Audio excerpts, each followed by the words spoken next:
இன்னைக்கு நாம பார்க்க போற படம் 2025ல வந்த ஒரு நிறைய டிஃப்ரெண்டான ஒரு ஸ்டோரியை கொண்ட ஒரு நியூ மூவி தான். இந்த படத்தோட பேரு terror tales poetry death volume 1. ஒரு புக்கில் இருக்கிற கதையை தான் இந்த மூவி சொல்லுது. இதுல காதல், ஹாரர், பெயின், வன்மம், கிறிஸ்டர் அப்படின்னு நிறைய டிஃப்ரெண்டான ஸ்டோரி இருக்கு. நாம சீக்கிரமாவே இந்த படத்தோட கதைக்குள்ள போயிடலாம். படத்தோட ஓப்பனிங் சீன்ல ஒரு பெரிய லைப்ரரியை காட்டுறாங்க. அப்போ ஒரு வாய்ஸ் கேக்குது, என் மரணம் எப்ப வரப்போகுதுன்னு எனக்கு எப்படியும் தெரியும். எல்லாருக்கும் மரணத்தை பார்த்து பயம், ஆனாலும் மரணத்துக்கு அப்புறம் இருக்கிற வாழ்க்கையை தெரிஞ்சுக்கிறதுக்கு எல்லோருக்கும் ஆசை. அவங்க அடையாளத்தை எல்லாம் விட்டுட்டு சாக போறாங்க. அவங்க மரணத்தை யாருமே கணிக்க முடியாது. எல்லோருக்குமே மரணம் கண்டிப்பா வரும். அது மாதிரியான ஒரு கதை தான் இது. அடுத்து கோஸ்ட். இதே மாதிரி நிறைய பேருக்கு நம்பிக்கை இல்லை, ஆனாலும் இதுவும் உண்மைதான். இதே மாதிரி நிறைய திகுலூட்டும் கதைகள் தான் இங்க இருக்கிற ஒரு அழகான புக்ல நீங்க பார்க்கலாம். அமைதியா உட்காந்துக்கிட்டு இந்த குட்டி திகுலூட்டும் கதையை கேளுங்க அப்படின்னு சொல்லிட்டு சிரிக்குது. அப்ப அந்த புக்கை காட்டுறாங்க.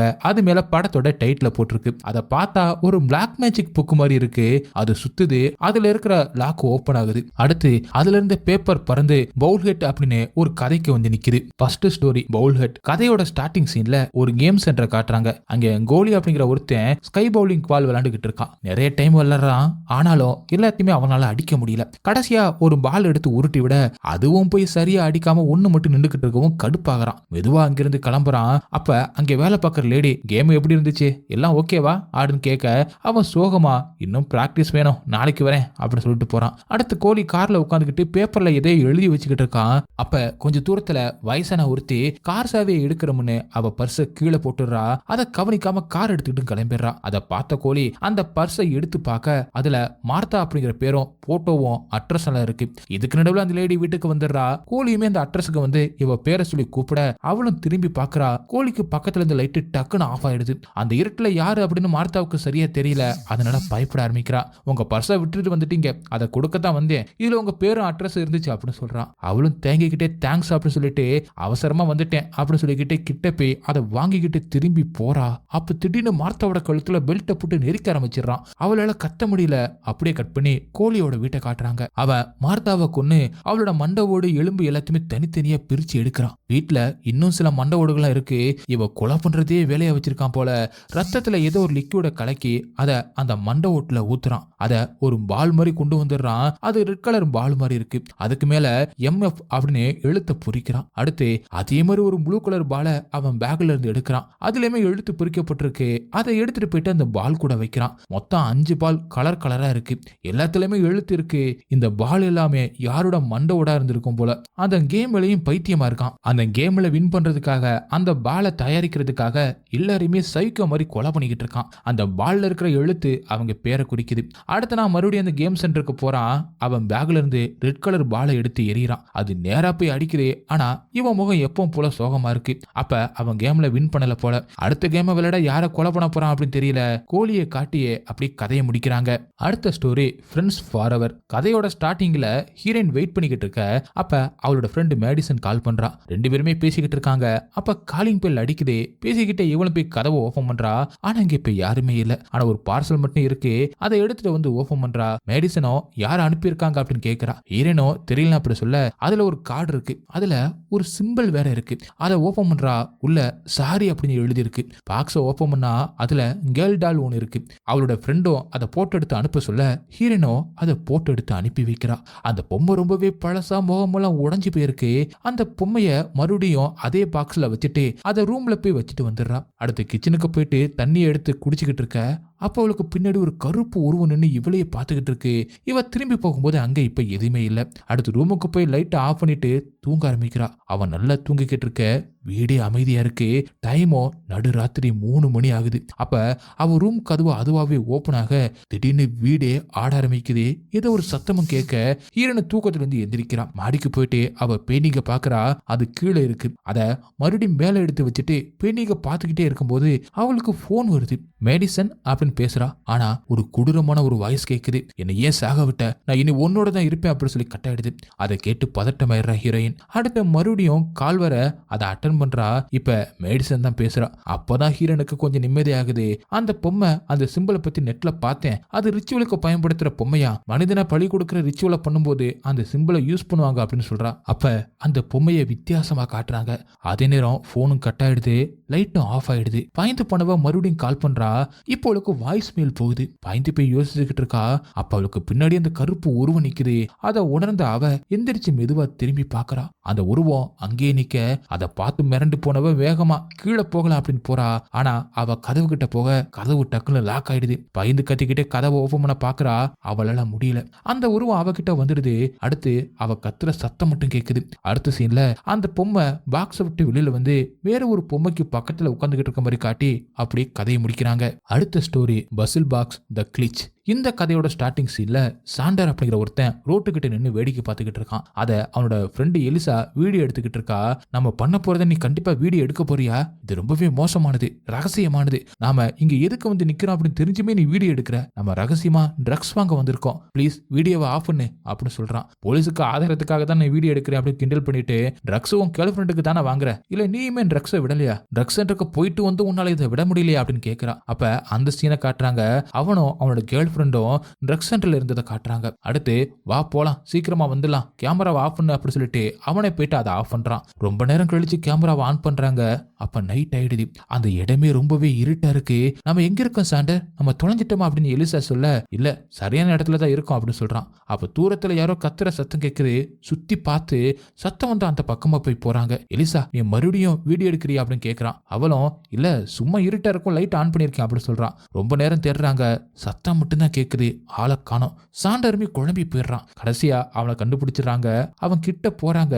ஆனா எலிசாவும் வேணாம் எனக்கு பயமா இருக்கு, கிட்ட போக வேணாமே அப்படின்னு சொல்றான். ஆனா சாண்டரும் போறான். அந்த ஆள் அந்த பக்கமா திரும்பி நிக்கிறான். சாண்டரும் அவனை தொட்டு கூப்பிடுறான். அப்பவும் அவன் திரும்பி பார்க்க மாட்டான். மறுபடியும் கூப்பிட போக அப்ப எலிசாவுக்கு பின்னாடி யாரோ ஓடுற மாதிரியான சத்தம் கேட்குது. பயந்து போய் கேமராவை திருப்பி பாக்குறா. ஆனா இருட்டுல எதுவுமே தெரியல. மறுபடியும் சாண்டர் பக்கமா திரும்பும் போது அந்த ஆள் இப்ப திரும்பி நிக்கிறான். இந்த இடத்துக்கு எதுக்கு வந்தீங்க அப்படின்னு எலிசா கேட்க, இதுதான் சேஃபான இடம், அதான் இங்க வந்து அப்படின்னு சொல்றான். நைட்டு நேரத்துல நடுக்காடு தான் சேஃபான இடமா அப்படின்னு கடுப்பா எலிசாவும் கேட்க, நான் கேட்டது ரெடி அப்படின்னு சாண்டர் கேட்கறான். அவன் கையை நீட்ட சாண்டரும் பணத்தை கொடுக்கறான். அவன் ட்ரக்ஸை கொடுக்கறான். ரெண்டு பேரும் வாங்கிக்கிட்டு கிளம்ப போக அப்ப பில்ஸை ட்ரை பண்ணி பாக்குறீங்களா, ஃப்ரீ தான், ஃபன்னா இருக்கும் அப்படின்னு சொல்றான். சரின்னு சாண்டர் வாங்கி போடுறான். அது ஒரு மாத்திரை மாதிரி இருக்கு, நீங்களும் போடுங்களே அப்படின்னு எலிசாவுக்கு கொடுக்க அவளுமே தேங்கிக்கிட்டே வாங்கி போடுறா. அடுத்த செகண்டே கேமரா ஆஃப் ஆகுது. திடீர்னு எலிசாவுக்கு முன்னாடி ரெண்டு பேரையுமே காணோம். சாண்டர் எங்க இருக்கா அப்படின்னு கூப்பிட்டு பாக்குறா. அப்ப அவளுக்கு பின்னாடி சிரிக்கிற சத்தம் கேக்குது. கேமராவோட திரும்புறா. அங்க சாண்டர் அந்த ஆளு எலிசா நின்ன இடத்துல வேற ஒருத்தி நிக்கிறா. எலிசா கேமரா வச்சிருக்கிறதுனால அவளை காமிக்க முடியல, நமக்கு எப்படி இருப்பான்னு தெரியல. அப்ப சாண்டரும் அந்த ஆளுக்கு காசை கொடுக்கறான். அவனும் ட்ரக்ஸை கொடுக்கறான். இது நடந்து முடிஞ்ச விஷயம் திரும்ப எலிசாவுக்கு தெரியுது. அப்ப அந்த பில்ஸையும் எடுத்துக்கிறாங்க. கேமரா மறுபடியும் ஆஃப் ஆகுது. இப்ப அந்த ஆள் மட்டும் எலிசாவுக்கு முன்னாடி நிக்கிறான். அவனை பார்த்த எலிசா பயப்பட அப்ப தூரத்துல ஒரு லேடி கத்துற மாதிரி சத்தம் கேக்குது. சத்தம் வந்து அந்த பக்கமா பார்த்துட்டு திரும்ப அந்த ஆள் இப்ப எலிசா பக்கத்துல நிக்கிறான். அதை பார்த்து பயந்து போயிடுறா. அப்ப அவன் ஏதோ வேற ஒரு மொழியில ஒன்ன சொல்லிக்கிட்டு இருக்கான். அதை கேட்டு அவ கத்திக்கிட்டே அங்கிருந்து வந்துடுறான். அப்ப தூரத்துல சாண்டர் பேசுற சத்தம் கேக்குது. அப்ப ஒருத்தி கத்திக்கிட்டே வேகமா ஓடி வந்து இவன் மேல மோதிடுறா. கேமராவும் கீழே கிடக்க அது பக்கத்துல அவ விழுந்து கிடக்குறா. அடுத்து வீட்டுல இருக்கிற மாதிரி அங்க ஒருத்தி நிக்கிற மாதிரியும் எலிசாவும் நீ யாரு அப்படின்னு அவகிட்ட கேட்க அவ மெதுவா திரும்பி எலிசா பக்கமா வர டக்குன்னு கத்தி எடுத்து எலிசாவை குத்த வர அப்படியே கதையை முடிக்கிறாங்க. அடுத்த ஸ்டோரி ரீக்ளைமர்ஸ். கதையோட ஸ்டார்டிங்ல தனியா காட்டுக்குள்ள நிக்கிற ஒரு காரை காட்டுறாங்க. உள்ள ரீகன் அப்படிங்கிற ஒருத்தி உட்காந்துக்கிட்டு இருக்கா. அவ போன்ல ரெக்கார்ட் வாய்ஸ் கேட்கிறா. ரீகன் ஹனி சாரி நான் சண்டை போட்டுட்டேன், சீக்கிரமா வீட்டுக்கு வாங்க, இங்க ஏதோ வித்தியாசமா நடக்குது, எல்லாருமே மர்மமா சாகுறாங்க, நானும் உன் தாத்தாவும் பயந்து போயிருக்கோம், ஒரு தாத்தா எதைய பத்தி பயப்படுறாரு அப்படின்னு பாட்டிக்கிட்ட பேசிக்கிட்டு இருக்கும் போது அப்ப துப்பாக்கி சர்ற சத்தம் கேட்குது. தாத்தா கத்துற சத்தமும் கேட்குது. பாட்டி மூச்சு வாங்கிக்கிட்டே தப்பிச்சு ஓடுற மாதிரி இருக்கு. ரீகன் ஐ லவ் யூ அப்படின்னு சொல்றா. அடுத்து பாட்டி பயங்கரமா கத்துற அந்த சத்தம் மட்டும் கேட்குது. அதை கேட்டு ரீகன் ரொம்பவே கஷ்டப்படுறா. போனையும் பதட்டமா வைக்கிறா. அவ பக்கத்துல ஒரு மேப் இருக்கு, அதுல சில இடத்த மார்க் பண்ணி வச்சிருக்கா. அவ கையிலயும் அடிபட்டு இருக்கு. அவ கூட ஒரு நாயுமே இருக்கு. அடுத்து ஏதோ வெடிப்பொருள் மாதிரி ஒன்னு தயாரிச்சு எடுத்து பேக்ல வச்சுக்கிட்டு அங்கிருந்து கிளம்புறா. கொஞ்ச நேரத்துக்கு அப்புறம் தூரத்துல ஒரு வீடை பாக்குறா. அந்த வீட்டுக்கு மெதுவா சுத்தி முத்தியும் பார்த்துட்டு உள்ள போக வீட்டுல பொருள் எல்லாமே சதுரி போய் கிடக்கு. அப்ப கீழே கிடந்த போட்டோவை எடுத்து பாக்குறா. அது வேற யாரோட வீடும் கிடையாது, அவ தாத்தா பாட்டியோட வீடுதான். அந்த போட்டோவில் அவளும் அவ தாத்தாவும் பாட்டியும் இருக்காங்க. அதை பார்த்து சந்தோஷப்படுறா. அப்ப வேற ஒரு ரூம்ல அவ பாட்டியோட போன் கிடைக்குது. அதை எடுத்து பார்த்து ஃபீல் பண்றா. அப்ப எதையோ உணர்ந்து அழுதுகிட்டு இருக்கா. அவ லெப்ட் பக்கமா திரும்பி திரும்பி பார்க்க அங்க அவ பாட்டியோட எலும்பு கூடு கிடக்கு. அதை பார்க்க முடியாம ஓடி வந்துடுறா. அப்ப டாகும் எதைய பார்த்து குறைக்க ஆரம்பிக்குது. உடனே அலாட்டானவ கதவு கிட்ட அவ வச்சிருந்த புடிய தூவி விட்டுட்டு பேஸ்மெண்ட்டுக்கு வர அங்க மூலையில டாகும் எதைய பார்த்து குறைச்சிக்கிட்டே இருக்கு. அது நமக்கு என்னன்னு தெரியல, ஆனா அதோட கண்ணுக்கு மட்டும் நெருப்பு வளைய மாதிரி ஒரு போர்ட்டல் தெரியுது. ரீகனும் டாக் கிட்ட போயிட்டு அவளுக்கும் டாகுக்கும் ஒரு மாஸ்க போட்டு விட்டுட்டு அவ ரெடி பண்ணி வச்சிருந்த ஒரு டப்பாவை எடுத்துக்கிட்டு போய் அதை ஓபன் பண்ணி விட்டுட்டு தள்ளி போயிடுறாங்க. அதுல இருந்து புகை மாதிரி ஒண்ணு வருது. அது அந்த வளையத்துல பட்டதும் அது கொஞ்சம் கொஞ்சமா மறைஞ்சு போகுது. அதே நேரம் மேல இருந்து ஏதோ ஒரு சத்தம் கேட்க எங்க எல்லாத்தையுமே முடிச்சுட்டு மேல வராங்க. அப்ப கதவு ஓப்பன்ல இருக்கு. ரீகன் உள்ள வந்ததும் கதவை மூடிதான் வச்சிருப்பா. ஆனா அதுக்குள்ள டாக் கதவு கிட்ட போய் நின்னுகிட்டு வெளியிலே பாத்துக்கிட்டு இருக்கு. அப்ப ரீகன் மெதுவா டாக உள்ள கூப்பிடுறா. ஆனா டாக் எதையும் உணர்ந்த மாதிரி அங்கே நிக்குது. அப்பதான் ரீகன் கவனிக்கிறா, அவ தூவி விட்டுட்டு போன அந்த பொடியில இப்ப கால் தடம் தெரியுது. அந்த தடம் வித்தியாசமா இருக்கு. மனித கால் தடம் மாதிரியே அது இல்ல. அப்ப அது வந்துடுச்சு அப்படிங்கிறத புரிஞ்சுக்கிட்டு அவ அலர்ட் ஆகிறதுக்குள்ள அவளுக்கு பின்னாடி இருக்கிற அந்த சவத்துல 2 கை வருது. டாகும் அதை பார்த்துடுது. ஆனா அவ திரும்பாம அப்படியே நிக்கிறா. அப்ப சவத்துல ஒரு கிரியேச்சர் நடந்து வருது. அதே நேரம் வெளியில இருந்து திடீர்னு ஏதோ ஒண்ணு டாக பிடிச்சி இழுக்குது. ஆனா ரீகன் சத்த போடாம அமைதியா நிக்கிறா. தப்பிச்சு ஓடலாம் அப்படின்னு ஓட ஆனா அந்த கிரியேச்சர் மறைஞ்சு அவளை பிடிச்சு இழுக்குது. அதுக்கு மறையிற பவர் இருக்கு. அது எங்க இருக்குன்னே தெரியல. ரீகனும் அந்த கேஸ் டப்பாவை எடுக்க போக அந்த கிரியேச்சர் அவ கால்ல நகத்தால கீறிடுது. அதுல அவளுக்கு பெரிய காயம் ஏற்படுது. பக்கத்துல கிடந்த பொருள் எடுத்து அது மேல எறிகிறா. அது அவ காலை பிடிச்சுக்க டக்குன்னு ஷார்ப்பான ஒரு குச்சி எடுத்து அது மேல குத்திட்டு டப்பாவை எடுத்துக்கிட்டு ஒரு சேருக்கு கீழே வந்து ஒளிஞ்சுக்கிறா. கொஞ்ச நேரம் வெயிட் பண்றா. அப்ப அது நடந்து வர கால் வச்சு மட்டும் தெரியுது. அவளும் டப்பாவை ஓபன் பண்ண ரெடியா இருக்கா. நேரா வந்து ரீகன் இருந்த அந்த சேர் மேலேயே ஏறுது. அவளும் உடனே அதை ஓபன் பண்ணா. ஆனா அவ நேரமா அந்த டப்பாவோட மூடி உடைஞ்சு போகுது. அந்த சத்தம் கிட்ட அந்த கிரியேச்சர் அவளை பிடிக்க வர அதுக்குள்ள ஓடி போய் ஒரு பாத்ரூம்குள்ள ஒளிஞ்சுக்கிறா. அதுவும் ரூம் கதவை ஓபன் பண்ண பாக்குது. ரீகன் கஷ்டப்பட்டு அதை தடுத்துக்கிட்டு இருக்கா. அப்ப டாகோட சத்தம் கேட்க அந்த கிரியேச்சர் கூட டாக் இப்ப சண்டை போட்டுக்கிட்டு இருக்கு. ரீகன் அவ சட்டையை கழட்டி அவ காயத்தை கட்டிட்டு வெளியில வர அந்த கிரியேச்சரை டாக் பிடிச்சுக்கிட்டு இருக்கு. எவ்வளவு மெதுவா சத்தம் போடாம வந்து அந்த டப்பாவை எடுத்துக்கிட்டு கிட்ட வர அதை அந்த கிரியேச்சர் கவனிச்சு பயங்கரமா கத்தி டாக கொல்ல போற மாதிரி அவளை வான் பண்ண அதை புரிஞ்சுக்கிட்ட ரீகனும் டப்பாவை கீழே வச்சுட்டு கையை தூக்குறா. டாக் இவளே பாத்துக்கிட்டு இருக்க 2 பேருக்கு நடுவுல ஏதோ ஒரு சிக்னலை கொடுத்துக்கிறாங்க. அப்ப கீழே கிடந்த பால மெதுவா ரீகனை அழுத்த அதுல இருந்து வர அந்த சத்தத்தை புரிஞ்சுக்கிட்ட டாக்கும் கிரியேச்சர் அட்டாக் பண்ணிட்டு தப்பிச்சு போக கிரியேச்சர் இவளை அட்டாக் பண்ண வருது. உடனே ரீகன் அந்த டப்பை ஓபன் பண்ணிடுறா. கட் பண்ணா கொஞ்ச நேரத்துக்கு அப்புறம் ரீகன் டாகும் 2 பேருமே வெளியில வராங்க. வந்து ஸ்டெப்ஸ்ல உட்காந்துக்கிட்டு இருக்காங்க. ரொம்ப கோவமா சத்தம் போட்டு கூட அழுக முடியாம அவ பேக்ல இருந்த ட்ரிங்க்ஸ் எடுத்து குடிச்சிட்டு கோவமா அதை தூக்கி எரிய போறா. அப்ப தூரத்துல ஒரு பேக் மட்டும் பறந்து வருது. அதை பார்த்த ரீகனோ அது கிரியேச்சர் தான் அப்படிங்கிறத புரிஞ்சுக்கிறான். அது டாக இழுத்துட்டு போன அந்த கிரியேச்சர் தான். டாக் அது உடம்புல மாட்டிருந்த அதே பேக் தான் இப்ப அந்த கிரியேச்சர் மேல இருக்கு போல. ரீகன் ட்ரிங்க்ஸை மெதுவா கீழே வச்சுட்டு பேகை ஓபன் பண்ணி பாக்குறா. ஆனா அதுல டப்பாவே இல்ல. கிரியேச்சர் வச்சிருக்கிற அந்த பேக்ல தான் அது இருக்கு. சரி மெதுவா சத்தம் இல்லாம தப்பிச்சு போயிடலாம் அப்படின்னு எந்திரிக்க தெரியாம அந்த ட்ரிங்க்ஸை தட்டி விட்டுறா. அந்த சத்தம் கேட்டு அது அவங்கள பாத்துடுது. வேகமா வீட்டுக்குள்ள போயிட்டு கதவை லாக் பண்ணிட்டு ஒரு பெரிய சேரை தூக்கிட்டு வந்து கதவு கிட்ட வச்சுட்டு மாடிக்கு போறாங்க. அங்க அவ தாத்தாவோட எலும்பு கூடு கிடக்கு. அதுக்கு பக்கத்துல ஒரு துப்பாக்கியும் இருக்கு. இதுக்கு நடுவுல கிரியேச்சர் கதவை உடைச்சுக்கிட்டு உள்ள வந்துடுது. அவளை எல்லா இடத்துலயுமே தேட அப்ப மாடியில டாக் கத்துற சத்தம் கேக்குது. வேகமா மாடிக்கு சத்தம் வந்து அந்த ரூமுக்கு ஆக்ரோஷமா கத்திக்கிட்டே வருது. அப்ப ரீகனும் டாக்கோட வாயை கத்த விடாம பிடிச்சிருக்கா. எல்லா ரூமையும் பார்த்துட்டு சத்தம் வந்து அந்த ரூமை கண்டுபிடிச்சு உள்ள போகுது. ஆனா கிரியேச்சருக்கு ஷாக். சத்தம் போன்ல இருந்து வருது. அப்ப ரீகன் அதுக்கு பின்னாடி இருந்து ஒரு பொடியை தூவ அதுல அந்த கிரியேச்சரோட உருவம் நல்லா தெரிய ஒரே சுடு. ரீகன் அதை சுட்டு கொன்னுறா. அடுத்து அவ பாட்டி தாத்தாவோட பாடி எடுத்து ஒரே இடத்துல புதைச்சிட்டு அவ கார்ல வந்து அவ வச்சிருந்த மேப்ல ஒரு இடத்தை மார்க் பண்றா. அப்ப டாக் எதைய பார்த்து குறைக்குது. அந்த சத்தம் கேட்டு ரீகனோட முகமே மாறுது. திரும்பி பார்க்க டாக் மேல வானத்தை பார்த்துக்கிட்டு இருக்கு. அங்க இவளும் போய் பார்க்க மிகப்பெரிய போர்ட்டல் மாதிரி ஒண்ணு வானத்துல ஓபன் ஆகுது. அப்படியே கட் பண்ணி இந்த கதையை முடிக்கிறாங்க. அடுத்த ஸ்டோரி ஜானலின் பேபி. கதையோட ஸ்டார்டிங் சீன்ல ஜானலியா அப்படிங்கிற ஒருத்தியை காட்டுறாங்க. அவ கன்சீவா இருக்காளா இல்லையா அப்படின்னு டெஸ்ட் எடுத்து பாக்குறா. அதுல நெகட்டிவ் அப்படின்னு வந்திருக்கு. அப்ப டாக்டர் சொன்னதை நினைச்சு பாக்குறா. ஹஸ்பண்ட் ஷாமோட சமன்ல எந்த ஒரு பிரச்சனையும் இல்ல, நல்லா இருக்கு, 2 மாசம் ட்ரை பண்ணி பாருங்க, அப்புறம் ரெஸ்ட் எடுத்து பாத்துக்கலாம் அப்படின்னு சொல்லியிருப்பாங்க. அதை நினைச்சு பார்த்து கோவமா கிட்ட தூக்கி போட்டுட்டு போறா. அடுத்த சீன்ல பிறக்காத குழந்தைக்கு 2 பேருமே பேரை செலக்ட் பண்றாங்க. அடுத்த நாள் ஹாஸ்பிட்டலுக்கு போய் டெஸ்ட் எடுத்து பாக்குறாங்க. அதுல ஜானலின் உங்களுக்கு மிகப்பெரிய பிரச்சனை ஒண்ணு இருக்கு, உங்களுக்கு எக்ஸ்ரே இல்ல, அது மட்டும் இல்ல உங்க பிளட்ல ப்ராப்ளம் இருக்கு, உங்களால இனிமே குழந்தைய பெத்துக்க முடியாது அப்படின்னு டாக்டர் சொல்லிடுறா. அதை கேட்டு ஜானலியும் ஷாமோ ஷாக் ஆயிடுறாங்க. அடுத்த சீன்ல ஜானலி சோகமா இருக்கிறத பார்த்த ஷாம், நீ கவலைப்படாத, நம்ம குழந்தைய அடாப்ட் பண்ணிக்கலாம் அப்படின்னு சொல்றான். முடியாது, எனக்கு ஏன் குழந்தை தான் வேணும் அப்படின்னு கோவமா சொல்றா. அதுக்கு மேல பேசாம ஷாமோ ஆபீஸுக்கு போயிடுறான். ஜானலி கோவமா காயை கட் பண்ணிக்கிட்டு இருக்கும்போது அவ விரலையும் சேர்த்து கட் பண்ணிடுறா. அடுத்த சீன்ல நைட் ஷாம் தூங்கிக்கிட்டு இருக்க, ஜானலின் மட்டும் எந்திரிச்சு பேஸ்மெண்ட்டுக்கு போறான். இதுவே அடிக்கடி நடந்துகிட்டு இருக்கு. பேஸ்மெண்ட்ல என்ன நடக்குதுன்னு சரியா தெரியல. அடுத்த நான் ஷாம் ஒரு பேப்பரை கொண்டு வந்து காட்டி, இது உன் பிளட் டெஸ்ட், நீ மாத்திரை அதிகமா சாப்பிடுற, தனியா பாத்ரூம்ல ரொம்ப நேரம் இருக்க, உனக்கு என்னதான் ஆச்சு, என்ன ஏதுன்னு சொல்லி நம்ம டாக்டர் போய் பார்க்கலாம் அப்படி சொல்றான். எனக்கு எதுவுமே இல்லை, நான் நல்லா தான் இருக்கு அப்படின்னு சிரிச்சுக்கிட்டே சொல்றா. அடுத்த நைட்டு மறுபடியும் ஷாம் தூங்குனதும் பேஸ்மெண்ட்டுக்கு போய் லைட்டை போட்டுட்டு ஏதோ பண்றான். அதை நமக்கு நல்லா காட்ட மாட்டாங்க. அடுத்த நான் ஷாம் பிசினஸ் ட்ரிப் அப்படின்னு சொல்லிட்டு வெளியில போறான். நான் வர 2 days ஆகும், நீ கேர்ஃபுல்லா இருந்துக்க அப்படி சொல்லிட்டு போக, அடுத்த ஷாம் போக இருந்த அந்த பிளான் கேன்சல் ஆயிடுது. அவன் ட்ரிப் நாளைக்கு போஸ்ட்போன் ஆயிடுது. ஷாம் திரும்ப வீட்டுக்கு வந்துகிட்டு அதை சொல்றதுக்காக ஜன்னலுக்கு கால் பண்றான். அவ போனை எடுக்க மாட்டா. நான் இன்னும் கொஞ்ச நேரத்தில் வந்துடுவேன் அப்படின்னு சொல்லிட்டு ஒரு வாய்ஸ் மெசேஜ் அனுப்பி விடுறான். ஷாம் வீட்டுக்கு வர வரைக்கும் அவ கால் பண்ணாம இருக்கவும் பதறி போயிட்டு வீட்டுக்கு வர்றான். அங்க எல்லா இடமும் ரத்த கரையோட துணியும் கத்தியும் கிடக்கு. அதை பார்த்து பயந்து போயிடுறான். வாஷ் பேஷன்ல கட் பண்ண அந்த ஸ்கின்னும் கிடக்கு.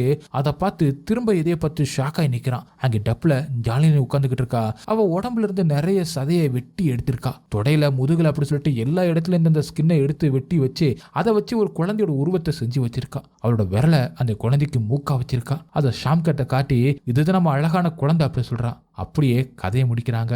குழந்தை இல்லாதது அவளை இந்த அளவுக்கு செய்ய தூண்டியிருக்கு. இது ஒரு மென்டல் ப்ராப்ளமா தான் இருக்கும். அடுத்த ஸ்டோரி குட் நைட். கதையோட ஸ்டார்டிங் சீன்ல ஒரு பாரை காட்டுறாங்க. சாட்சல் அப்படிங்கிற ஒருத்தன் வேலையை முடிச்சுட்டு எல்லாத்தையுமே எடுத்து வச்சுக்கிட்டு இருக்கான். அப்ப கோட் போட்டுக்கிட்டு மிச்சல் அப்படிங்கிற ஒருத்தி உள்ள வர, உடனே பார் க்ளோசிங் அப்படின்னு சாட்சல் சொல்றான். ஆனா டோர் ஓப்பன்ல தானே இருக்கு அப்படின்னு கேட்டுக்கிட்டு உள்ள வர, நான் வேலையா இருந்தேன், அதான் க்ளோஸ் பண்ண மறந்துட்டேன் அப்படின்னு சொல்றான். எனக்கு இன்னைக்கு ரொம்பவே வேலை, டென்ஷன், நான் இன்னைக்கு குடிச்சே ஆகணும், அப்பதான் நிம்மதியாகும், ஒரே ஒரு ட்ரிங்க்ஸ் மட்டும் கொடுங்களே அப்படின்னு கேட்கறான். அவனும் தயங்கிக்கிட்டே இவ்வளவு தூரம் சொல்லவும் சரின்னு சொல்லிட்டு இனி யாரும் வராம இருக்க டோரை க்ளோஸ் பண்ணிட்டு வர சொல்றான். அவளும் லாக் பண்ணிட்டு அவனை வித்தியாசமா பாக்குறா. வந்து உட்காந்து ஒரு ட்ரிங்க்ஸ் ஆர்டர் பண்றா. எதுவுமே இல்ல, பீர் மட்டும் தான் இருக்குன்னு சொல்றான். கடுப்பானவ, இவ்வளவு பெரிய பார்ல பீர் மட்டும் தான் இருக்கா, எனக்கு பீரே பிடிக்காது அப்படி சொல்றா. அப்ப இங்க இருந்து கிளம்புங்க அப்படின்னு சொல்லிடுறான். அதை கேட்டு என்ன பண்றதுன்னு தெரியாம, இதுக்கு மேல எந்த பாரை நான் தேடி போறது அப்படின்னு நல்லா ஸ்ட்ராங் பீரா கொடுங்க அப்படின்னு கேட்கறான். அவனும் ஒரு கப்பு பீரை கொடுத்துட்டு ரொம்ப அதிகமா பணத்தை கேட்க, இந்த ஒரு கப்புக்கு இவ்வளவு அமௌண்டா அப்படின்னு கேட்கறான். சரி வேற வழி இல்ல அப்படின்னு சொல்லிட்டு அவ காசை எடுக்க, நாங்க கார்டு மட்டும் தான் வாங்குவோம் அப்படின்னு இன்னும் அவளை கஷ்டப்படுத்துறான். அவளால கோவத்தை கண்ட்ரோல் பண்ண முடியல. என் கார்டு கொஞ்சம் ப்ராப்ளமா இருக்கு, அதான் இன்னைக்கு எனக்கு ரொம்பவே மோசமான நாளா மாறிடுச்சு அப்படின்னு சொல்லி பாக்குறான். அப்போ அவன் என்கிட்ட சேஞ்ச் இல்லை அப்படின்னு சொல்றான். அவளும் வேற வழி இல்லாம பேலன்ஸை டிப்ஸா நீங்க வச்சுக்கோங்க அப்படின்னு சொல்லிடுறான். அவனும் அதை வேகமா வாங்கி வச்சுக்கிறான். அடுத்து அவன் வேலையை பாக்குறான். மிச்சல் அவனையே பார்த்துக்கிட்டு இருக்கா. 2 பேரும் அவங்க பேரை சொல்லி கேட்டு அருவம் மேய்க்கிறாங்க. மிச்சல் அவ பேரை சொல்லி கிண்டல் பண்ணி சிரிக்கிறா. அடுத்து இன்னொரு ட்ரிங்க்ஸை கேட்கறான். அவனும் ட்ரிங்க்ஸை கொடுக்கறான். அவளுக்கு 3 நாள் நடந்த கொடுமை எல்லாத்தையுமே சொல்லிக்கிட்டு இருக்கா. அப்ப கரெக்டா டைம் 12 மணி ஆகுது. அலாரம் அடிக்க ஷாப்பை க்ளோஸ் பண்ண போறேன் அப்படின்னு சொல்றான். அப்பதான் அவ பல்ல காட்டுறா. அது வேம்பையரோட பல்லு மாதிரி ரெண்டுமே ஷார்ப்பா இருக்கு. இது என்ன ஃபேஷனா அப்படின்னு கேட்கறா. இல்ல, அந்த இனத்தை சேர்ந்தவனா அப்படின்னு வித்தியாசமா சொல்றா. இந்த ஊர்ல வேம்பையரும் ஹியூமனும் நார்மலா வாழ்றாங்க போல, என்ன சின்ன வயசுல வேம்பையரா மாத்திட்டாங்க, அதனால நான் ரொம்பவே கஷ்டப்பட்டேன், இது ஒரு மோசமான உலகம் அப்படின்னு ஃபீல் பண்ணி சொல்றா. ஆனா அதுக்கு அவன் பெருசா ரியாக்ட் பண்ணல. அடுத்து ஷார்ட் பேசுறான். ஒருத்தனுக்கு நல்ல வேலை, அழகான ஒய்ஃப், அடாப்ட் பண்ணப்பட்ட ஒரு பொண்ணு இருந்தா. அவன் அவங்க டாக்க கூட்டிக்கிட்டு பக்கத்துல இருந்த பார்க்குக்கு வாக்கிங் போனான். அன்னைக்கு அவன் பொண்ணுக்கு பர்த்டே. நைட்டு கேக் கட் பண்றதுக்காக அவன் ஒய்ஃப் வீட்டுல ரெடி பண்ணிக்கிட்டு இருந்தா. பார்க் க்ளோஸ்ல இருக்கு, அதனால அவன் ரோட்லயே டாகோட நடந்து போயிருக்கான். அவனுக்கு பின்னாடியே உங்க சொசைட்டியை சேர்ந்தவன் போயிருக்கான். அடுத்தனா ஒரு புதருக்குள்ள அவனும் நாயும் ஒரு சொட்டு ரத்தம் கூட இல்லாம உறைஞ்சு போய் கிடத்திருக்காங்க. அவன் சாகும்போது என்ன நினைச்சிருந்திருப்பான் அப்படின்னு ரொம்பவே ஃபீல் பண்ணி சொல்றான். இது தப்புதான், எங்க சொசைட்டில எல்லாருமே அப்படி கிடையாது, நல்லவங்களும் இருக்காங்க அப்படின்னு மிரட்டரா சொல்றா. ஓகே, உங்க ட்ரிங்க்ஸ் முடிஞ்சிச்சா, சீக்கிரமா இங்கிருந்து கிளம்புங்க, நான் போய் பாத்ரூம் வாஷ் பண்ண போறேன் அப்படின்னு சொல்லிட்டு போறான். அவன் கிளீன் பண்ணிக்கிட்டு இருக்க, அப்ப கண்ணாடியில மிச்சல் நிக்கிறதே தெரியுது. அதை பார்த்து பயந்து போயிடுறான். எப்படி நீ வந்த, சத்தமே கேட்கல அப்படின்னு சொல்றான். நான் அப்படித்தான், நான் செய்யறது யாருக்கும் தெரியாது அப்படின்னு அவ சொல்ல, உனக்கு என்ன வேணும் அப்படின்னு ஓப்பனாவே கேட்கறான். எனக்கு ஸ்மெல் வருது, இங்க பிளட் இருக்கு, அதுவும் சுத்தமான பிளட் இருக்கு, அது எனக்கு வேணும் அப்படின்னு கேட்கறான். அவனும் சரின்னு ஒரு இடத்துக்கு கூட்டிட்டு போறான். ஒரு கதவை ஓப்பன் பண்ணி உள்ள போக சொல்றான். என்ன, என் மேல எதுவும் கோவம் இல்லையே அப்படின்னு கேட்கறான். இதுவும் என் ரகசியமான பிசினஸ் தான், நீ என் கஸ்டமர், நீ வந்து இதை கேட்டிருக்கலாம் அப்படின்னு சொல்லிட்டு ரூமுக்குள்ள போக சொல்றான். அவனும் தயக்காம உள்ள போறான். அது ஒரு ரகசியமான ரூம் மாதிரி இருக்கு. அப்ப அவன் மறைச்சு வச்சிருந்த கத்தியை எடுத்து அவ பின்னாடி போய் அவ எதிர்பாராத நேரமா அவ கழுத்துல கத்திய வச்சுட்டு, இது என் பிரதரை கொன்னதுக்காக அப்படின்னு அவ கழுத்து எடுத்து அவளை கொன்னுறான். அவ ரத்த வடிய அங்கே இறந்து போறா. சார்ஜர் சொன்ன கதை அவன் பிரதரோட கதை. மிச்சல் தான் அவன் பிரதரை கொன்னிருக்கா. இவளை கொல்ல ரொம்ப நாள் காத்துக்கு இருந்திருக்கான். கடைசியா அவன் பழியும் வாங்கிட்டான். மிச்சல் சாகிறதை காட்டி இந்த கதையை முடிக்கிறாங்க. படத்தோட ஸ்டார்டிங்ல கேட்ட அதே வாய்ஸ் மறுபடியும் வருது. அதே மாதிரி கடைசியா மரணம் எப்படி வரும்னு சொல்லவே முடியாது, நம்ம எதிர்பார்த்த நேரம் அது வந்துடும் அப்படி சொல்லிட்டு கடைசியா அந்த டெத் புக்கை காட்டி படத்தை முடிக்கிறாங்க. ஓகே காய்ஸ், இந்த படம் உங்களுக்கு எந்த அளவுக்கு பிடிச்சிருந்துச்சு அப்படின்னு சொல்லிட்டு கமெண்ட்ல சொல்லுங்க. உங்களுக்கு இந்த வீடியோ பிடிச்சிருந்துச்சுன்னா உடனே ஒரு லைக்கை தட்டி விட்டு மறந்துடாம உங்க ஃப்ரெண்ட்ஸுக்கு ஷேர் பண்ணுங்க. அப்படி நம்ம சேனலை சப்ஸ்கிரைப் பண்ண மறந்துடாதீங்க. நெக்ஸ்ட் வீடியோல மீட் பண்ணலாம். Bye guys.